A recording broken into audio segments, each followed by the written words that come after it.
যেখানে সাশ্রয়ী মূল্যে জ্বালানি তেল পাওয়া যাবে সেখান থেকে সংগ্রহ করবে সরকার জানিয়ে পররাষ্ট্রমন্ত্রী ডক্টর খলিলুর রহমান বলেছেন, যুক্তরাষ্ট্রের সাথে কোনো গোপন চুক্তি নেই।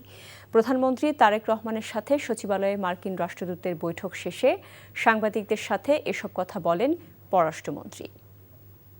যুক্তরাষ্ট্রের সঙ্গে আমাদের কোনো গোপন চুক্তি নাই। এই যে চুক্তি সেটা আমরা প্রকাশ করে দিয়েছি। ২ নম্বর কথা হচ্ছে যে কেউ বলছেন যে এই চুক্তির কারণে আমাদেরকে আমেরিকার কাছে পারমিশন চাইতে হচ্ছে।